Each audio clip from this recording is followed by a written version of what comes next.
반갑습니다. 송주준입니다. 문재인 정부가 처음 집권했을 때 많은 분들이 걱정한 것 중에 한 가지가 바로 이 문재인 정권이 586 운동권 세력의 집약체인 것인데 북한에 대해 가지고 너무 친북적인 성향을 보이지 않을까라는 점이었습니다. 오늘 제가 영상을 통해서 좀 말씀드리고자 하는 것이 무엇이냐면 대한민국에서 사상 초유의 사태가 있었습니다. 바로 북한 주민들이 귀화 의사를 밝혔음에도 불구하고 대한민국 정부가 강제적으로 북송을 시켰던 그런 사건이 있었는데요. 그 사건은 2019년도에 벌어졌었죠. 한번 살펴봐야 되겠습니다. 도대체 2019년도에 무슨 일이 있었는지, 그리고 그런 식으로 대한민국 정부에 의해서 강제적으로 북송이 됐던 귀화 의사를 밝혔던 북한 주민들이 어떤 상황에 처해 있는지 오늘 제가 영상을 통해서 정리해드리겠습니다. 같이 한번 보시죠. 때는 2019년도 11월 달이었습니다. 지금으로부터 2년 전에 있었던 일인데요. 북한에서 목선 하나가 동해안을 거쳐서 대한민국으로 들어오려고 했었던 것인데요. 처음에는 그냥 단순하게 귀화를 하려고 하나 보다 라고 여겨졌던 사건이 엄청난 반전을 맞이했었죠. 그 작은 목선에서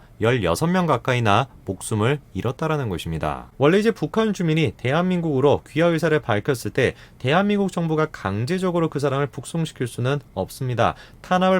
정치적인 탄압을 받는 사람이 귀화 의사를 밝혔을 때 그 사람을 다시 그 지역으로 보내는 것은 국제법상 불법에 해당되기 때문이죠. 그럼에도 불구하고 저때 당시에 대한민국 정부가 저 사람들을 강제적으로 북송할 수 있던 계기가 바로 저 사건이었습니다. 작은 목선에서 16명 가까이나 목숨을 잃었다. 바꿔 얘기한다면 지금 귀하려고 하는 사람들이 그 사람들을 죽였다라는 거 아니겠습니까? 그래서 당시에 통일부는 이 사람들은 비정치적 범죄로 보호 대상이 아니며 대한민국으로 귀화를 하게 된다면 안전에 위협이 될 수가 있기 때문에 국제법상 난민으로 인정할 수가 없다라는 것입니다. 정말 사실이었을까요? 통일부가 그때 당시에 주장을 했던 것처럼 대한민국으로 귀순하려고 했던 저 3명 정도의 사람들은 정말로 작은 목선에서 16명 정도의 목숨을 빼앗고 정치적인 목적이 아니라 그냥 단순하게 처벌을 피하기 위해서 대한민국으로 들어오려고 했었던 것일까요? 그런데 그때 당시에 그 사건을 두고 여러 가지 얘기가 참으로 많았습니다. 일단 이해가 안 됐던 것이 뭐냐면 그 소형 오징어 잡이 목선에서 19명이 타고 있었다는 게 말이 좀 안 된다라는 것이죠. 뿐만 아니라 당시 정부 발표에 따르게 된다면 3명의 사람이 도끼 1개와 망치 2개를 가지고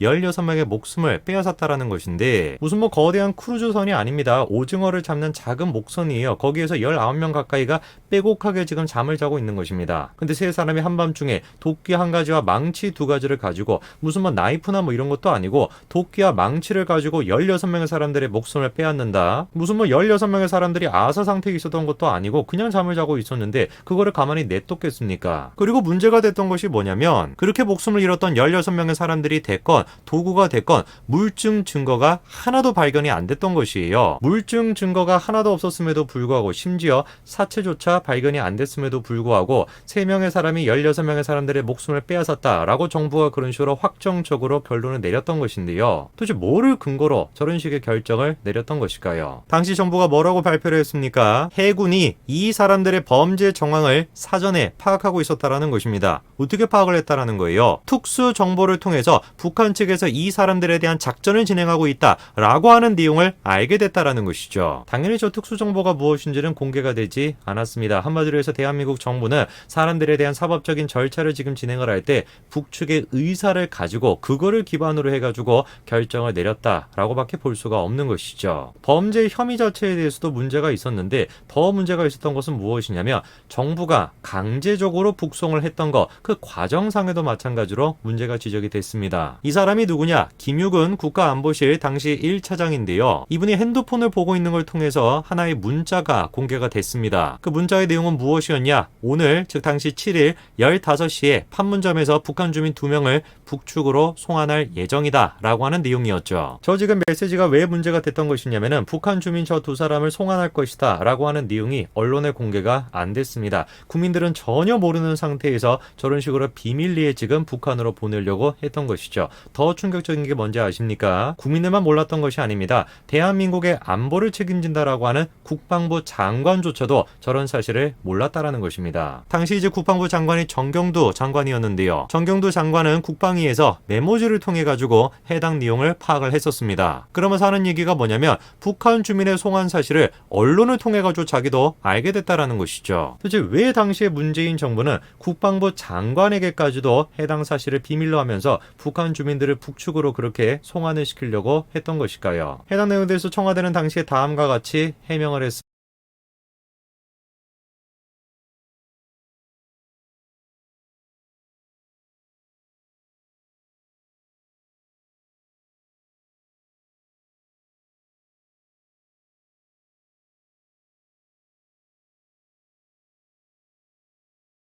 사실이 알려지게 된다면 북측 가족의 안전에 영향을 줄 수가 있고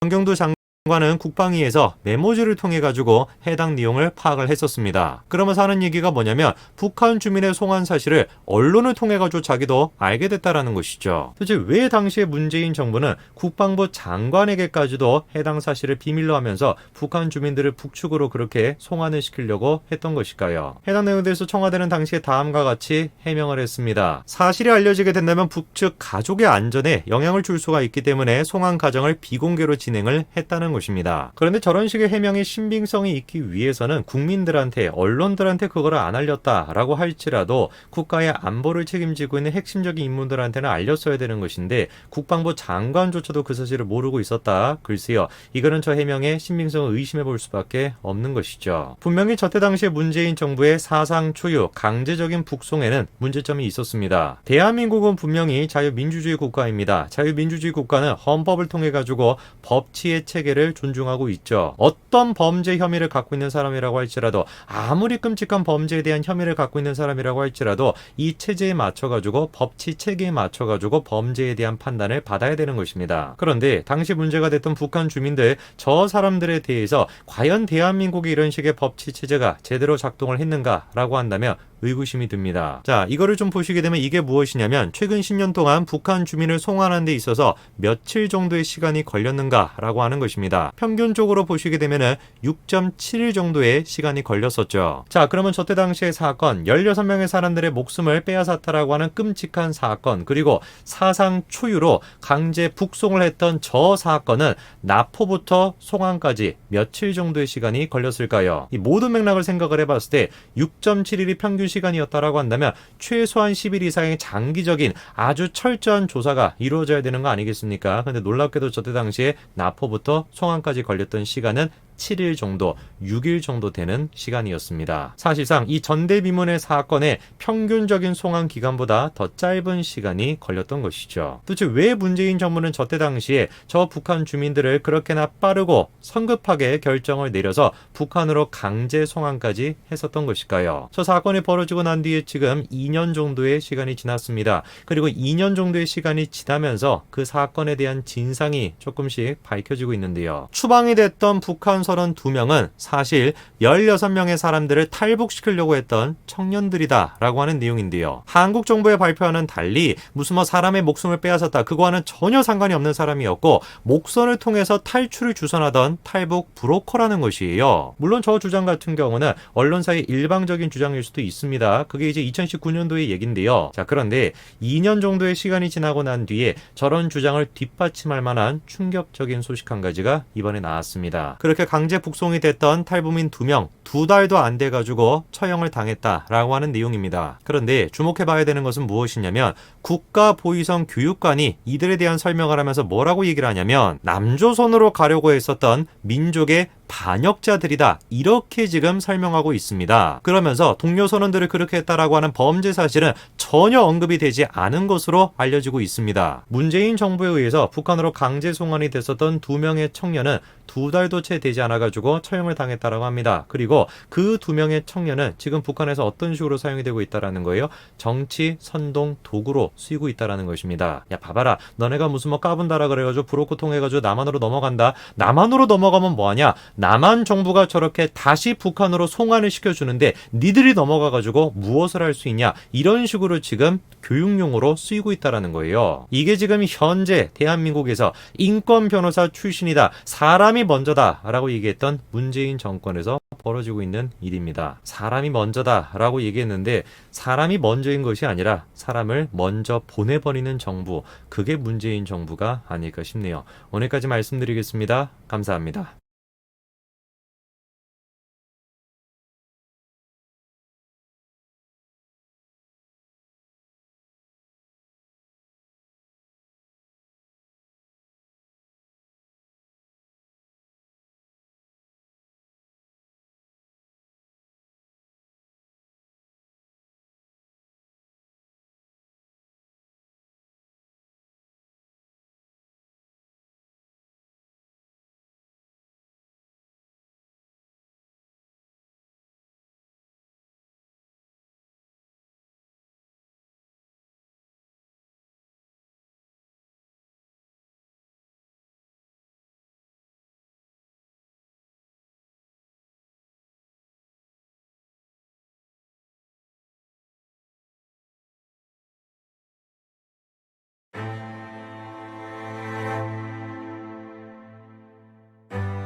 교수님 바쁘신데 시간 내주셔서 감사합니다. 이렇게 와주셔서 감사합니다. 요즘 탈원전 때문에 유명 유튜브에 출연하게 돼서 영광입니다. 불러주셔서 감사합니다. 탈원전이 지금 여기 보면 문재인 정권 시작할 때부터 시작이 돼가지고 그렇죠. 제일 거의, 먼저 한 게 그거죠. 그렇죠. 한 4년 지금 정도 됐는데 구체적으로 좀 나타난 피해가 뭐가 좀 있을까요? 제일 먼저는 이제 신규 원전을 전혀 건설하지 못하게 하니까 두산중공업, 그다음에 이제 그 협력 업체들 원전 건설에 관여하고 있던 업체들이 지금 다 이제 몰락하고 네. 실직하고 그렇게 돼 있고요. 그게 산업의 문제고, 그다음에 이제 한전의 그 적자, 그다음에 부채 증가. 근데 또 하나가 있어요. 그 원자력 대신에 가스 발전을 늘렸거든요. 가스 수입에 필요한 외화 유출이 한 3조 5천억 정도 이렇게 늘어났고, 아주 중요한 문제는 화력 발전이 늘어나다 보니까 이산화탄소가 우리 이제 감축 로드맵에 따라서 줄어들어야 되는데, 오히려 뭐 지난 17, 18, 19 이때는 늘어났어요. 작년에 이제 드디어 문제점을 알고서 원자력 발전을 다시 늘렸거든요. 그전 3년은 완전히 그 탈원전의 여러 가지 폐해와 부작용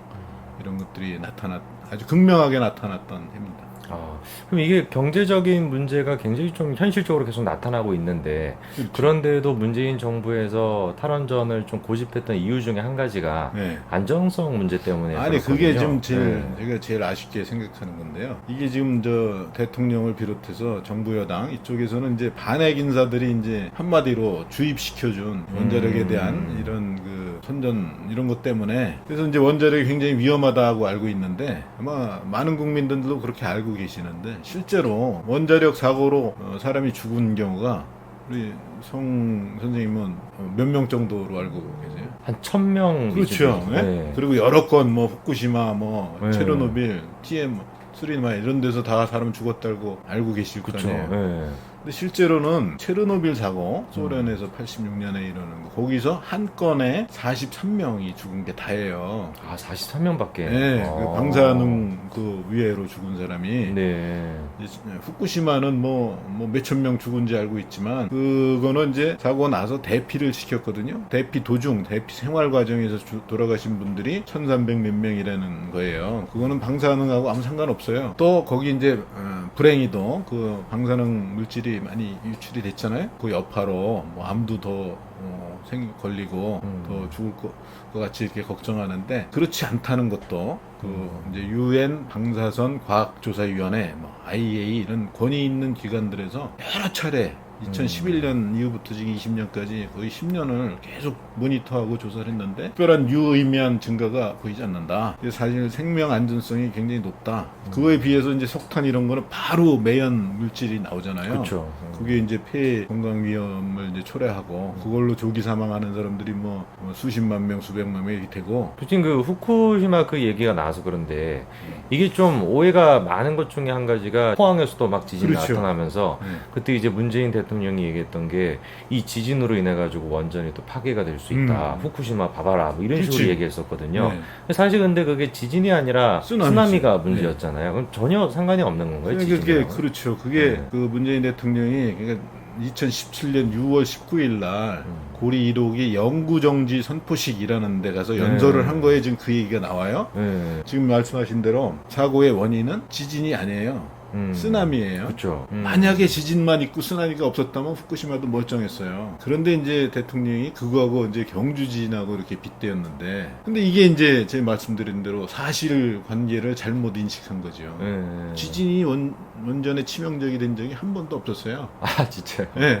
지금 그 후쿠시마 그 얘기는 이제 아무래도 최근까지도 계속 이제 논란이 되고 있고, 뭐 다큐멘터리도 나오면서 뭐 언론화도 많이 되고 있는데, 제가 알기로 그 두 개의 종류 자체가 아예 다르다고 알고 있거든요. 그렇죠. 한국형 원전이랑 예, 예. 일본 원전이랑. 그 일단 소련 거, 러시아 거는 원자로 자체가 아예 다른 유형인데, 걔들은 이제 그거를 일단 건설을 쉽게 하고 빨리 보급을 하는 목적으로, 한마디로 싸게 엉성하게 만든 발전, 설계 자체도 이게 이제 그거에 비해서 우리나라 발전소나 미국 발전소는 원자로의 소위 고유 안전성이라는 게 있어요.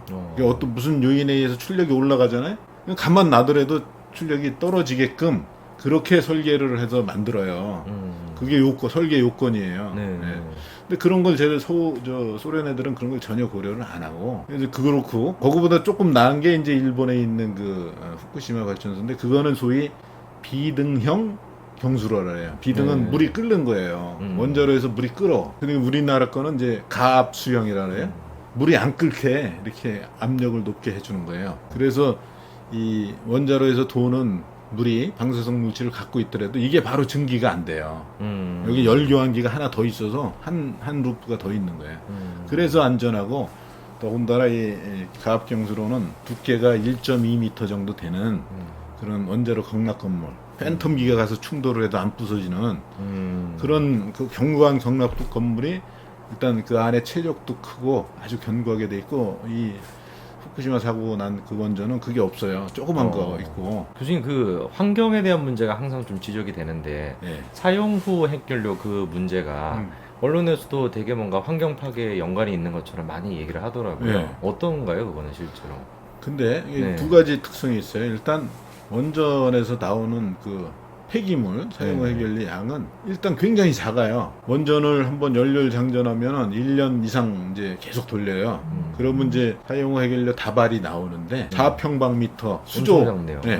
거기다 이렇게 탁 차곡차곡 쌓아 놓으면 돼요. 그렇지만 이제 그 안에 방사성 물질이 반감기가 길어가지고 뭐 300년, 뭐 1000년 이렇게 가는 물질들이 있거든요. 이제 이 인간 생활에서 격리시키기 위해서 지하 한 500m 안반에다가 묻는데 네. 어떻게 묻냐면 구리 용기를 구리가 한 5cm 정도 두께가 되는 거, 직경 한 1m 되는, 높이는 한 뭐 7, 8m 되는 거에다가 그 다발을 몇 개를 넣어요. 그리고 이제 용기를 딱 밀봉을 하는 거지. 그러면 사용 후 그 해결내에 있는 방사성 물질이 요 구리 용기 바깥으로 못 나와요. 왜 그러냐면 일단 구리 용기라는 거는 구리라는 거는 부식에 대한 저항성이 굉장히 좋은 물질이에요. 지하에다 넣으면은 지하수가 이렇게 침투해 갈 가능성이 있는데 그런 거에 이제 잘 견딘다 이거죠. 그 5cm 되면 뭐 실험으로 해보면 10,000년 이상 해도 이게 안 뚫어져요. 그다음에 그걸 놓은 다음에 그 안에 이제 구멍을 파고 그 구리 용기를 넣고 그 주위에는 벤토나이트라는 거가 있는데 그게 이제 방수제예요, 방수제. 건축 이렇게 할 때 우리 방수 처리하잖아요. 물이 이렇게 들어오면 딱딱해져. 안으로 못 들어가요, 물이. 그 이중으로 방수 처리가 돼 있고 지하 500m에 이중으로 이렇게 방수 처리도 등등을 해서 하면은 그게 지하수를 타고 위로 이렇게 올라와 가지고 사람이 이렇게 먹어 가지고 우리 후손들이 위해를 받을 가능성이 실질적으로는 없는 거예요. 교수님 지금 이제 탈원전 주장하는 사람들이 또 얘기하는 게 바로 그런 문제들이 있다 보니까 뭐 환경이 됐건 뭐 경제성 문제가 됐건 그런 것 때문에 이제 뭐 재생에너지 또 풍력 뭐 태양력 뭐 이런 것들을 이제 많이 얘기하는데 그게 지금 주 에너지원으로 쓰일 만큼 돼 있는 수준인가요? 어떤가요? 그 태양광의 그 발전 기술의 발전 속도는 진짜 눈부셔요. 한 10년 전 이런 거에 비교해서는 뭐 한 5분의 1, 6분의 1 가격이. 그러니까 그런 거 우리나라도 이제 확대를 당연히 할 필요가 있는데 문제는 뭐냐면 발전량을 보면 이렇게 아침에 적었다가 정오에 높아졌다가 다시 저녁 되면 이제 떨어져요. 그리고 밤엔 안 나오고. 태양광은 기본적으로 이용률이라는 게 15%예요. 15%. 1년 내내 뭐 밤낮 이걸 해서 평균 보면은 15% 150밖에 안 나오는 거예요. 그럼 그걸 어떻게 해야 되냐면 전력 저장 장치에 저장을 할 수밖에 없어요. 배터리, 리튬 배터리 같은 거에. 근데 그게 엄청 비싼 거예요. 리튬 아이언 배터리 이런 게. 그거 태양광을 그렇게 무리하게 확대하는 거는 불가능해요, 우리나라에서는. 독일 같은 나라는 전력망이 다 연결돼 있잖아요. 자기 수요보다 더 많이 발전할 때는 옆으로 보내면 돼. 체코나 뭐 폴란드에 보내면 돼요. 근데 그게 우리나라 안 된다는 거죠. 그러니까 재생에너지 자체가 뭐 불필요하다 이런 게 아니라 발전 속도 굉장히 빠르고 우리나라한테 필요한 것도 맞지만 현실적으로 봤었을 때 그 비중이 어느 정도 한계가 있다는 말씀이시죠. 그렇죠. 그게 뭐 지금 정부는 2030년까지 20%, 2040년까지 35%, 그다음에 뭐 2050년까지 60%막 이러는데 그건 그냥 숫자이고 그냥 희망사항에 불과해요. 그렇게 하려면 아까 말씀드린 대로 너무나 이 잉여 과잉 발전이 많아지기 때문에 실현할 수가 없는 거예요. 네. 따져보질 않고 그냥 기치, 네? 그냥 숫자만 이렇게 하겠다 이렇게 하는데 참 그게 제가 볼 때는 이게 굉장히 무책임한 거예요.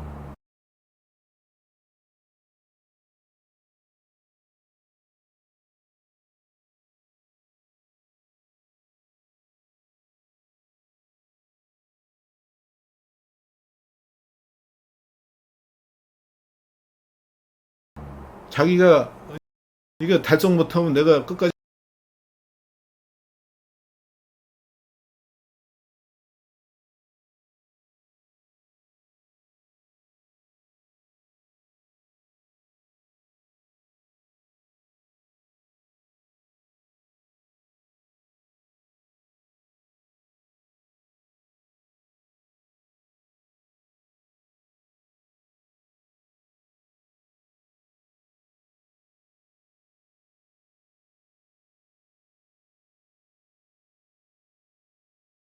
빠르고 우리나라한테 필요한 것도 맞지만 현실적으로 봤을 때 그 비중이 어느 정도 한계가 있다는 말씀이시죠. 그렇죠. 그게 네. 뭐 지금 정부는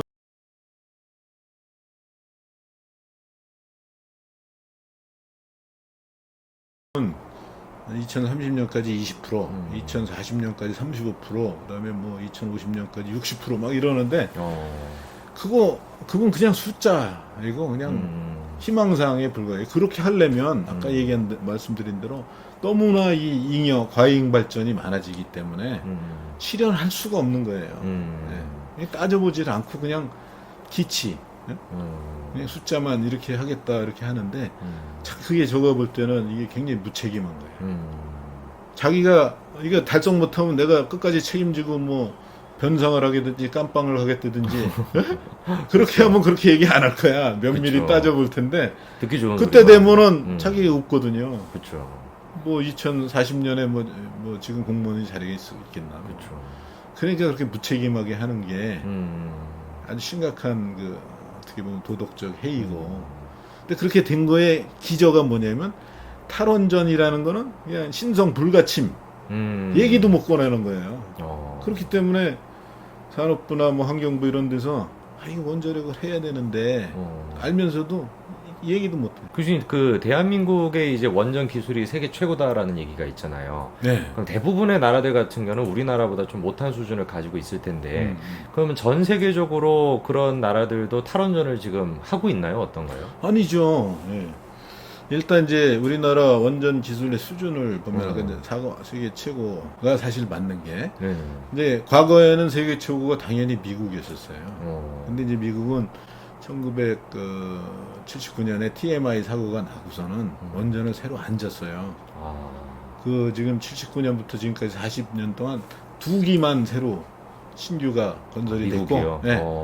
그 당시에 그러니까 미국 그 기술은 다 있고 그런데 이제 건설 계획이 다 취소되고 그랬으니까 걔들이 싼 값에 우리한테 기술 전수를 해줬어요. 제 자신이 1987년에 미국의 그 컨버스천 엔지니어라는 회사가 있거든요. 거기서 2년 동안 기술 전수 교육을 받고 왔어요. 아, 주인공이시네요. 어유 제가 그거에 유명한 말인데 이거 네. 성공 못하면 태평양에 빠져 죽을 각오로 해라. 그래갖고 이제 원자력 연구소 직원들이 파견이 됐었어요. 네. 그때 소장님이 그 얘기한 거고 배운 걸 가지고 더 개선하고 개량하고 그렇게 했단 말이에요. 그래서 이제 뭐 APR 1400이라는 우리 교유의 그 원전도 이제 새로 설계해서 만들었고 아주 그게 극명하게 우리나라 기술력을 이제 보여주는 게 뭐냐면 이제 발전기를 딱 킨 거예요. 그리고 389일 동안 한 번도 안 쓰고 1년 한 3주 동안을 천출력을 낸 거예요. 거기 원전에는 이제 터빈이 이제 돌아가잖아요. 터빈이 1800rpm으로 돌아가요. 1분에 1800회 돌아. 그게 1년 내내 1년 하고도 3주 동안 한 번도 안 멈추고. 네, 원자로도 아무 이상 없고 이 터빈이나 증기 발생기 아무 이상 없어. 이런 건 엄청난 그 쾌거거든요. 이제 세계에 이렇게 자랑하고 그래야 되는데 그게 이제 이 정부 들어와서 2년 차에 그런 게 됐는데 아무도 얘기를 안 하는 거야. 이렇게 우리가 대단한 기술이 있다는 거를. 또 이제 UAE에 똑같은 걸 수출했잖아요. 4기를 지금 거진 다 줬지. 20조 200억 달러 이렇게 했는데 그거보단 더 받았어요. 한 30억 더 받았다 그러더라고. 근데 이제 이 정부가 우리나라에서는 위험하니까 탈원전을 해야 되겠고 근데 하도 말이 많으니까 그럼 수출은 한다고. 그러는데 그 속마음이 그런데 열심히 하겠어요? 그렇죠. 그리고 그 밖에서 누가 그걸 믿고서 지네 나라는 위험해서 안 한다는데 뭐 우리한테 먹기 싫은 거 니네나 먹으라고 주는 거라고 생각하잖아요.